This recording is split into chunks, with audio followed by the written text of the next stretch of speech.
രാഹുലെ BJP-യുടെ തലമുതിർന്ന നേതാവ് CKP പത്മനാഭൻ അദ്ദേഹത്തിൻ്റെ ഒരു റീല്, ഒരു ചെറിയൊരു വീഡിയോ എന്ന് കണ്ടിട്ടുണ്ടായിരുന്നു. അത് മറ്റൊന്നുമല്ല, ഒരു വലിയ മനുഷ്യൻ്റെ മകൻ, ഉമ്മൻചാണ്ടി എന്ന് പറയുന്ന വലിയ മനുഷ്യൻ്റെ മകൻ ചാണ്ടി ഉമ്മൻ, ആ ചെറുപ്പക്കാരൻ്റെ ഇലക്ഷൻ പ്രചരണ രീതി ഒന്ന് കാണേണ്ടതാണ് എന്ന് പറഞ്ഞുകൊണ്ട് പ്രകീർത്തിക്കുന്ന രീതിയിലാണ് ചാണ്ടി ഉമ്മനെ കുറിച്ച് പറഞ്ഞത്. കേരളം മുഴുവൻ ഇപ്പോൾ ചർച്ച ചെയ്തുകൊണ്ടിരിക്കുന്ന വിഷയമാണ് ചാണ്ടി ഉമ്മൻ എന്ന് പറയുന്ന മുൻ മുഖ്യമന്ത്രി ഉമ്മൻചാണ്ടിയുടെ മകന്റെ തെരഞ്ഞെടുപ്പ് പ്രചരണങ്ങൾ.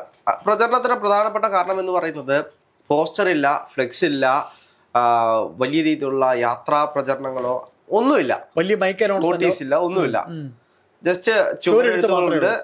അദ്ദേഹം സൈക്കിളുമായി നടന്ന് ആളുകളുടെ അടുത്തേക്ക് ചെല്ലുന്നു, വോട്ട് അഭ്യർത്ഥിക്കുന്നു, പോകുന്നു. ഇതാണ് അവിടെ കാണാൻ കഴിയുന്നത്. ഒന്ന് ആലോചിച്ച് നോക്കൂ, വേറെ ഏത് മണ്ഡലത്തിലും ഇങ്ങനെയുണ്ട്? കേരളത്തിൽ വേറൊരു മണ്ഡലത്തിലും ഇങ്ങനെ പ്രചരണം ചെയ്യുന്ന ഒരു ശക്തമായിട്ടുള്ളൊരു പാർട്ടി വേറെ ഇല്ല എന്ന് വേണമെങ്കിൽ പറയാം. നമ്മൾ ആ മണ്ഡലത്തെ പറ്റി പരിശോധിച്ചു കഴിഞ്ഞാൽ പുതുപ്പള്ളി മണ്ഡലം, കോട്ടയം ജില്ലയിലാണ് പുതുപ്പള്ളി ഉള്ളത്. സ്വാഭാവികമായിട്ടും UDF-ന്റെ കരുത്തുറ്റ കോട്ടയാണ്. മുൻ മുഖ്യമന്ത്രി ആയിട്ടുള്ള ഉമ്മൻചാണ്ടി വർഷങ്ങളായിട്ട് അവിടെ നിന്നും വിജയിച്ചു വന്നൊരു ചരിത്രമാണ് അവിടെ ഉള്ളത്. സ്വാഭാവികമായിട്ടും കഴിഞ്ഞ കാലങ്ങളിലെല്ലാം അവിടെ ഉമ്മൻചാണ്ടിക്ക് വെല്ലുവിളിയുമായിട്ട് വന്നത്, വെല്ലുവിളിയല്ല, മത്സരിക്കാൻ വേണ്ടി വർഷങ്ങൾ മത്സരിക്കുന്നു. JC തോമസ് ആയിരുന്നു കഴിഞ്ഞ കുറച്ച് വർഷങ്ങളായിട്ട് ഉമ്മൻചാണ്ടിക്ക് എതിരാളി എന്ന് പറയുന്നത്. ഇപ്പോൾ നമുക്കറിയാം, ഉമ്മൻചാണ്ടി അവസാന സമയമായപ്പോഴത്തേക്കും വയ്യായിരുന്നെങ്കിൽ പോലും അദ്ദേഹത്തിന്റെ വലിയൊരു 9044 വോട്ടിന്റെ ഭൂരിപക്ഷത്തിലാണ് അദ്ദേഹം വിജയിക്കുന്നത്. കാരണം അദ്ദേഹം അതിനു മുമ്പ് മുഖ്യമന്ത്രിയായിരുന്നു. അതിനുശേഷം അടുത്ത തെരഞ്ഞെടുപ്പിൽ 2021 തെരഞ്ഞെടുപ്പിൽ അദ്ദേഹം മത്സരിക്കുമ്പോൾ 9044 വോട്ടുകളാണ്. ഇന്ന് അദ്ദേഹം ഇല്ല. അദ്ദേഹത്തിന്റെ മരണശേഷമുള്ള രണ്ടാമത്തെ തെരഞ്ഞെടുപ്പിലാണ്, 2023 അദ്ദേഹത്തിന്റെ മരണം ഉണ്ടാകുന്നത്. അതിനുശേഷമാണ് അവിടെ ഉപതെരഞ്ഞെടുപ്പ് ഉണ്ടാകുന്നത്. സ്വാഭാവികമായിട്ടും ആ ഉപതെരഞ്ഞെടുപ്പിൽ 2016 ഉമ്മൻചാണ്ടിക്ക് കിട്ടിയ ഭൂരിപക്ഷം എന്ന് പറയുന്നത് 27,092 വോട്ടിന്റെ ഭൂരിപക്ഷമാണ്.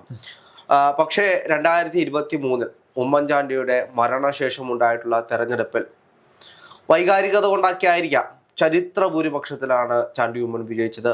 37,719 വോട്ടിന്റെ ചരിത്ര ഭൂരിപക്ഷത്തിലാണ് വിജയിക്കുന്നത്. സ്വാഭാവികമായിട്ടും ഇനി വരാൻ പോകുന്ന തെരഞ്ഞെടുപ്പ് എന്ന് പറയുന്നത് വലിയൊരു UDF തരംഗമുള്ളൊരു തെരഞ്ഞെടുപ്പാണ്. അതേപോലെ തന്നെ ശക്തമായിട്ട് മുന്നോട്ട് പോകുന്ന ഒരാളാണ് ചാണ്ടി ഉമ്മൻ എന്ന് പറയുന്നത്. എനിക്ക് തോന്നുന്നു ചാണ്ടി ഉമ്മന്റെ പ്രചരണ ശൈലി ആളുകൾ കൂടുതൽ ശ്രദ്ധേയമായത് നിലമ്പൂർ തെരഞ്ഞെടുപ്പിന്റെ സമയത്താണ്. നിലമ്പൂർ തെരഞ്ഞെടുപ്പിൽ വീടാതരം കയറുന്ന ചാണ്ടി ഒന്നാലോചിച്ചു. അദ്ദേഹത്തിന് കൂടെ ഓടാൻ കഴിയുന്നില്ല. കൂടെ വരുന്ന അണികൾക്ക് പോലും ഓടാൻ കഴിയാത്ത രീതിയിൽ അത്രയ്ക്ക് മുന്നേ പോകുന്ന ഒരു നേതാവാണ് ചാണ്ടി ഉമ്മൻ. സ്വാഭാവികമായിട്ടും ഇപ്പോഴാണെങ്കിലും അദ്ദേഹം ഒറ്റയ്ക്കാണ് പലപ്പോഴും പ്രചരണത്തിന് പോകുന്നത്. സൈക്കിൾ ചവിട്ടി ഏത് മണ്ഡലത്തിലേക്കാണ് പോകുന്നത് ആ മണ്ഡലത്തിലേക്ക് പോവുക, അവിടെയുള്ള ആളുകളോട് വോട്ട് ചോദിച്ച് കറങ്ങി നടക്കുന്ന ഒരാളായിട്ട് മാറിയിട്ടുണ്ട്. പക്ഷേ ഉമ്മൻചാണ്ടിയുടെ ഒരു ചരിത്രം പരിശോധിച്ചു കഴിഞ്ഞാൽ അവിടുത്തെ പുതുപ്പള്ളിക്കാർക്ക് തെറ്റിയിട്ടില്ല എന്ന് വേണമെങ്കിൽ പറയാം. കാരണം അത്രയ്ക്ക് കരുത്തനായിട്ടുള്ള ഒരാൾ തന്നെയാണ്, വൈബ്രന്റ് ആണ്. ഇപ്പോൾ ചാണ്ടി ഉമ്മൻ എന്ന് പറയുന്ന ഒരാൾ ഇപ്പോൾ ഉമ്മൻചാണ്ടി ആയതുകൊണ്ട്, അല്ലെങ്കിൽ മുൻ മുഖ്യമന്ത്രി ആയതുകൊണ്ട്, കോൺഗ്രസിന്റെ കരുത്തുറ്റ നേതാവായതുകൊണ്ട് ഒന്നും കടന്നു വന്ന ഒരാളല്ല. സ്വന്തമായി പണിയെടുത്ത് കടന്നു വന്നിട്ടുള്ള ഒരാളാണ് ചാണ്ടി ഉമ്മൻ. അല്ല, അത് അദ്ദേഹം തന്നെ പറഞ്ഞിട്ടുണ്ട്, ചാണ്ടി ഉമ്മൻ തന്നെ പറഞ്ഞിട്ടുണ്ട്. NSCUവിന്റെ നേതാവായിട്ട് ഡൽഹിയിലുള്ളപ്പോൾ മകനെ കേരളത്തിലേക്ക് കൊണ്ടുവന്നൂടെ, ഏതെങ്കിലും പദവി കൊടുത്തതെന്ന് ചോദിച്ചപ്പോൾ അന്ന് ഉമ്മൻചാണ്ടി പറഞ്ഞു, വേണ്ട, എന്റെ മക്കളെ അങ്ങനെയൊന്നും പ്രൊമോട്ട് ചെയ്യേണ്ട. സ്വന്തം മക്കളെയല്ല. ഇപ്പോ അതേ അഭിപ്രായം തന്നെയാണ് ഈ തെരഞ്ഞെടുപ്പിൽ മറിയാമ്മ ഉമ്മനെ മത്സരിപ്പിക്കണം, അച്ചു ഉമ്മനെ മത്സരിപ്പിക്കണം എന്നെല്ലാം പറഞ്ഞപ്പോ ഇപ്പൊ മറിയാമ്മ ഉമ്മന്റെ പേര് തന്നെ പാർട്ടിക്കുള്ളിൽ വന്ന സമയത്ത് ചാണ്ടി ഉമ്മൻ പറഞ്ഞൊരു വാക്കുണ്ട്, മറിയാമ്മ ഉമ്മന് മത്സരിക്കണമെങ്കിൽ ഞാൻ പുതുപ്പള്ളിയിൽ നിന്നും മാറിത്തരാം. അതെന്തിനു വേണ്ടിയിട്ടാണ്? കുടുംബത്തിൽ നിന്ന് ഒരാൾ മതി. ഉമ്മൻചാണ്ടിയുടെ ആഗ്രഹമായിരുന്നു, കുടുംബത്തിൽ നിന്ന് ഒരാൾ മതി. എല്ലാവരെയും കൂടെ തെരഞ്ഞെടുപ്പിലേക്ക് കൊണ്ടുപോയി ഏറ്റവും കൂടുതൽ ആക്ഷേപമാണ് നമ്മൾ എപ്പോഴും കേൾക്കുന്നത്.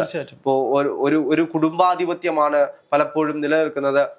ഒരച്ഛൻ വന്നു കഴിഞ്ഞാൽ അച്ഛന്റെ മക്കൾ. അതെ, ഇപ്പോ കോൺഗ്രസിന് എപ്പോഴും കിട്ടുന്ന ഒരു ആക്ഷേപമാണ് കുടുംബാധിപത്യമാണ്. ഇപ്പൊ രാഹുൽ ഗാന്ധി ആണെങ്കിലും പ്രിയങ്ക ഗാന്ധി ആണെങ്കിലും ഇവരെല്ലാം അങ്ങനെ കടന്നു വന്ന ആളുകളാണെന്നുള്ള വലിയ വിഷയങ്ങൾ നിലനിൽക്കുമ്പോഴും സ്വാഭാവികമായിട്ടും അതുണ്ടാകാതിരിക്കാൻ വേണ്ടി ശ്രദ്ധിച്ച ഒരാളാണ് ഉമ്മൻചാണ്ടി എന്ന് പറയുന്ന നേതാവ്. എല്ലാവർക്കും അവസരങ്ങൾ കൊടുക്കണം, തന്റെ കാലം കഴിഞ്ഞാലും അവിടെ നല്ലൊരു സ്ഥാനാർത്ഥി വരണമെന്നായിരുന്നു ഉമ്മൻചാണ്ടിയുടെ ആഗ്രഹം. സ്വാഭാവികമായിട്ടും ചാണ്ടി ഉമ്മൻ അവിടെ അടിത്തട്ടിൽ പണിയെടുത്ത് വന്നിട്ടുള്ള നേതാവാണ്. NSUവിന്റെ ഒരു നേതൃത്വത്തിൽ ഇരിക്കുമ്പോഴും കേരളത്തിൽ വന്നിട്ട് അടിത്തട്ടിൽ പണിയെടുത്ത് മണ്ഡലം കമ്മിറ്റികളിൽ പോയി എനിക്കൊന്നു ഉമ്മൻചാണ്ടിയെ കണ്ടു പഠിച്ചത് കൊണ്ടാകാം ആ പ്രചരണ ശൈലിയാണെങ്കിലും ഇപ്പോഴും ജനങ്ങളോടുള്ള ആ സമ്പർക്കമാണെങ്കിലും നിലനിർത്തി കൊണ്ടുപോകാൻ അദ്ദേഹത്തിന് കഴിയുന്നത്. അല്ല, യൂത്ത് കോൺഗ്രസ് പ്രസിഡന്റായിട്ട് രാഹുൽ മാങ്കൂട്ടം വരുന്നതിന് മുമ്പ് ഒരു അവസരം ഇദ്ദേഹത്തിന് വന്നതാണെന്നാണ് പറയുന്നത്. അതെ അതെ. എന്നിട്ട് അന്ന് അദ്ദേഹം ഉമ്മൻചാണ്ടി സാർ പറഞ്ഞു വേണ്ട എന്ന് പറഞ്ഞു. അതെ, സ്വാഭാവികമായിട്ടും അങ്ങനെ ഒരുപാട് കാര്യങ്ങളുണ്ട്. ഉമ്മൻചാണ്ടിയുടെ മകനാണ്, അദ്ദേഹത്തിന് കൊടുക്കാൻ കഴിയുന്ന എല്ലാ പദവികളും ആ സമയത്താണ് അദ്ദേഹത്തിന് കൊടുക്കാൻ കഴിയുമായിരുന്നു. അദ്ദേഹത്തിന് വലിയൊരു നേതാവാക്കി മാറ്റാമായിരുന്നു, കേരളത്തിലെ അറിയപ്പെടുന്ന ഒരു നേതാവായിട്ട്. പക്ഷേ ചാണ്ടി ഉമ്മൻ സ്വന്തമായിട്ട് പണിയെടുത്തിട്ടാണ് ഇന്ന് കേരളത്തിൽ അറിയപ്പെടുന്ന നേതാവായിട്ട് വളർന്നു വന്നിട്ടുള്ളത്. കഴിഞ്ഞ ദിവസങ്ങളൊക്കെ എനിക്കൊന്ന് ചാണ്ടി ഉമ്മനെ പോലെ ഇങ്ങനെ ഒരു നേതാവ് മറ്റാരുമില്ല എന്ന് വിശ്വസിക്കുന്ന ഒരാളാണ് ഞാൻ. അതിന്റെ പ്രധാനപ്പെട്ട കാരണം പാലയിലാണെങ്കിലും കോട്ടയത്താണെങ്കിലും നടക്കുന്ന ഉത്സവ പരിപാടികളിൽ, പള്ളിപ്പെരുന്നാളുകളിൽ ഇതേപോലെ പോയി ഡാൻസ് കളിച്ച്, നമുക്കറിയാം യുവതലമുറയൊക്കെ പാട്ടിടുമ്പോൾ ഡാൻസ് കളിച്ച് ആഘോഷത്തിൽ ഇങ്ങനെ തിമിർത്ത് നടക്കുന്ന സമയത്ത് ചാണ്ടി ഉമ്മനും അതേ വൈബിലാണ് പോകുന്നത്. ആ വൈബിനൊന്നും ഒരു ചോർച്ചയും സംഭവിച്ചിട്ടില്ല. സ്വാഭാവികമായിട്ടും നല്ലൊരു തീരുമാനം തന്നെയായിരുന്നു പുതുപ്പള്ളിയുടെ എന്ന് വേണമെങ്കിൽ നമുക്ക് പറയാം. അതുപോലെ രാഹുൽ വേറൊരു കാര്യം, ഇങ്ങനെ വൈബായിട്ട് കളിക്കുകയും എടുക്കുകയൊക്കെ ചെയ്യണമെങ്കിലും ചില ചാനൽ ചർച്ചകളിലൊക്കെ വിളിക്കുക. അവരുടെ ഏറ്റവും കൂടിയ റാങ്കിലുള്ള മാധ്യമപ്രവർത്തകരാണ് വിളിക്കുന്നത്. അവരായിട്ട് സംസാരിക്കുമ്പോൾ വളരെ പക്വതയോടെ, എന്നാൽ അത് പറഞ്ഞാൽ ഒരു അക്ഷരം തെറ്റിയാലോ പറയുന്ന ഒരു വാചകം തെറ്റിയാലോ അത് വിവാദങ്ങളിലേക്ക് പോകാം. അവിടെ വളരെ ആലോചിച്ചാണ് അദ്ദേഹം മറുപടി കൊടുക്കുന്നത്. അവിടെയും വളരെ നല്ല പക്വതയോടെയാണ് അദ്ദേഹം പെരുമാറുന്നത്. ആ ഒരു വശം മാത്രമല്ല, പക്വത വേണ്ടെടുത്ത് പക്വത, കളിക്കേണ്ട ഈ എന്താ പറയാ, കളിവട്ടമാണെങ്കിൽ കളിവട്ടം. നമ്മൾ തന്നെ ഒരു സംസാരം നമ്മൾ എടുത്ത ഓർമ്മയില്ല, BJP-ക്കാരുടെ അത് തന്നെയാണ് ഒരു ജനപ്രതിനിധി എന്ന നിലയിൽ ഏറ്റവും വലിയ തമാശ എന്ന് പറഞ്ഞാൽ എന്നാടാ ജോമോനെ നീ എന്താ വന്നേ എന്ന് ചോദിച്ചോണ്ട് ചെല്ലുന്ന രംഗമാണ്. അതായത് സ്വാഭാവികമായിട്ട് തനിക്കെതിരെ സമരം ചെയ്തു വരുന്ന BJP-ക്കാർ അടുത്തേക്ക് പോയി തോളെ കൈയിട്ട് എന്തൊക്കെയുണ്ട്, അതെ എന്നാടാ നിനക്ക് എന്നാ വേണ്ടേ എന്നിങ്ങനെ ചോദിക്കുന്ന മണ്ഡലത്തിലെ പ്രശ്നങ്ങളാണെങ്കിൽ അതിപ്പം തന്നെ പരിഹരിച്ച് തരാമെന്ന് പറയുന്ന ചാണ്ടി ഉമ്മനെ പറ്റിയാണ്. അപ്പോഴാണ് അവർ അറിയുന്നത് അവർ സമരം ചെയ്യാൻ വന്നേണ്. അപ്പോഴത്തേക്ക് അവിടുന്ന് കൂകി വിളിച്ചു പോകുന്നുണ്ട്. അബദ്ധം പറ്റിയത് അപ്പോഴാണെന്ന് മനസ്സിലായത്.